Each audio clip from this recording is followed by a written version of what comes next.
गणरायाचं आगमन आज सगळ्यांच्या घरोघरी होत आहे.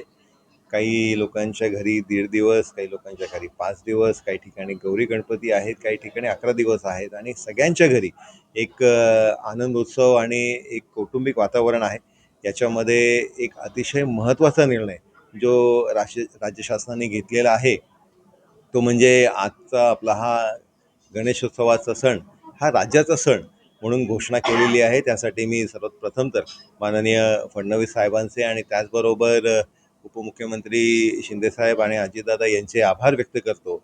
आपण बघितलं की महायुतीची सरकार आल्यापासून माननीय फडणवीस साहेबांच्या नेतृत्वामध्ये हे सरकार काम करत असताना अतिशय जिव्हाळ्याचे प्रश्न जे सर्वांसाठी आहेत हे निर्णय या राज्य शासनाने घेतलेले आहेत.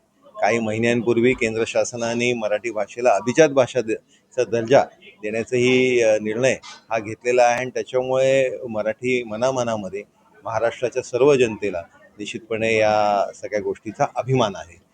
कुठेतरी डीजेच्या संस्कृतीवरती सरकारने थोडीशी बंदी लावल्यानंतर जे भक्तजन आहेत, भाविक आहेत, ते स्वतःहून पारंपरिक वाद्याच्या ह्याच्यामध्ये वळतात कसं बघताय?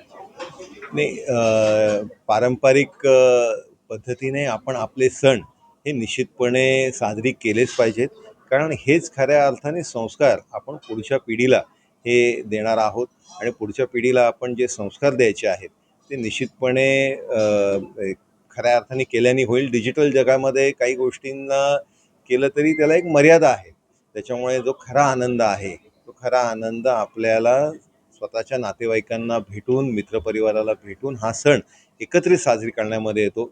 मी गणरायाच्या चरणी प्रार्थना करीन की हा जो निर्णय जो शासनाने घेतलेले आहे, जे कल्याणकारी निर्णय शासनाने घेतले आहेत, त्याच्यामुळे लोकांच्या घरी सुख समृद्धी येते. ही सुख समृद्धी आणि हा आनंदोत्सव प्रत्येकाच्या घरोघरी असाच द्विगुणित होऊन दे ही गणरायाच्या चरणी प्रार्थना. तुम्ही इको फ्रेंडली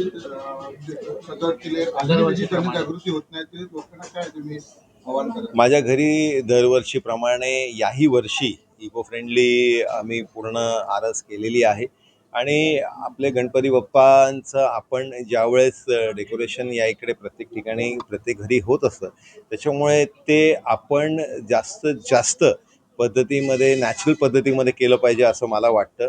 आणि त्याचबरोबर जे मोदीजींनी आवाहन केलं आहे तेही आपल्या सगळ्यांच्या माध्यमाने लोकांना विनंती करीन की स्वदेशीचा आपण जास्तीत जास्त वापर केला पाहिजे.